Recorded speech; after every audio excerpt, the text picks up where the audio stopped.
Welcome, everyone. Thanks for joining me one more time for another movie review. Happy Thursday to everyone. Just about time to start the weekend. I'm excited. I hope you are too. The movie that I'm going to be reviewing this time is Cold Pursuit, starring Liam Neeson. I want to start off saying when I went into this film, I didn't do any research or anything about the film because uh, I like to go into a film with the same frame of mindset that the typical moviegoer is going into watching a movie. So your typical moviegoer, is not going to do a bunch of research and looking up the director and the plot and all this stuff before they watch a movie.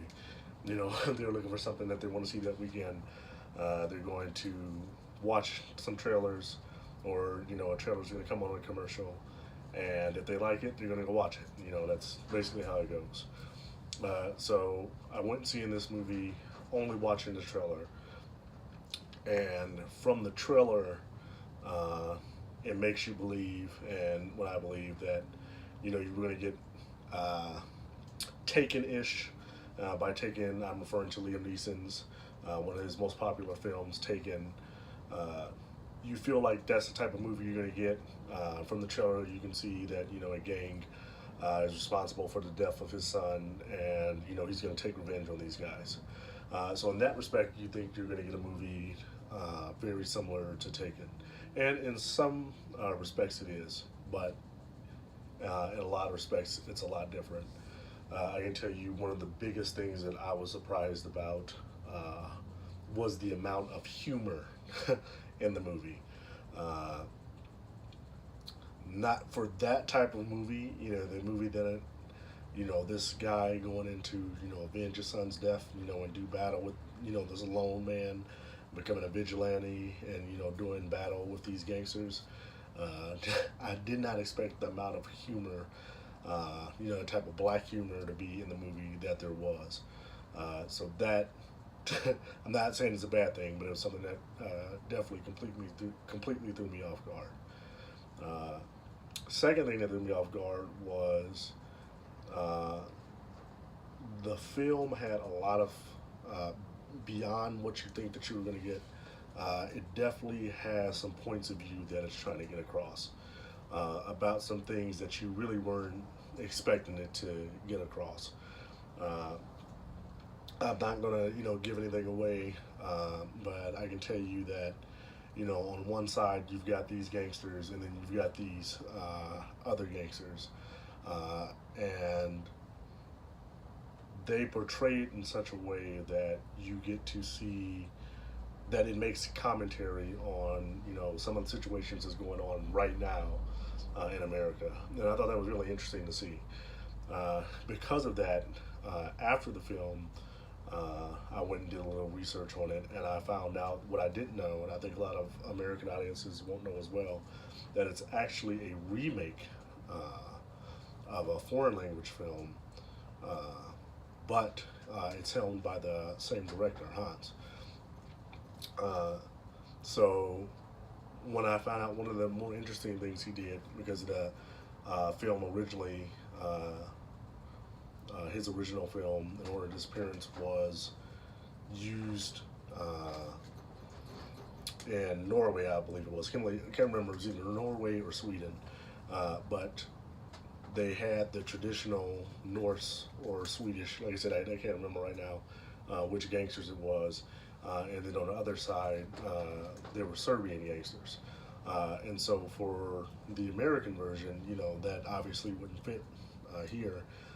He had to use, two different factions, and using these factions, he conveys not exactly the same, but a similar message to the message that he relays in the first one. And I found that really interesting that he was able to do that. And it also makes it kind of more understandable why the same director chose to remake a movie, for a new audience. And it seems that, because he also had something else, he had something to say for this audience, and then he had more that he could say to this audience. So it really kind of made me understand more why he did that. And I'm going to say this isn't a perfect film. One of the big things that I keep talking about when I say movies is pacing. I think it's one of the hardest things to get right. And when it's done wrong, you can really see it's done wrong. And then when it's done right, you don't really notice it. But you notice that, you're always on the edge of your seat or you're always wondering what's happened next. The film just kind of flows. Uh, there are a couple of points in the movie where there's long stretches where uh, I understand why they're there because he's touching on these themes. To kind of give depth in the movie, but they don't really flow uh, along with what else has been happening throughout the movie. So like, I understand why they're there.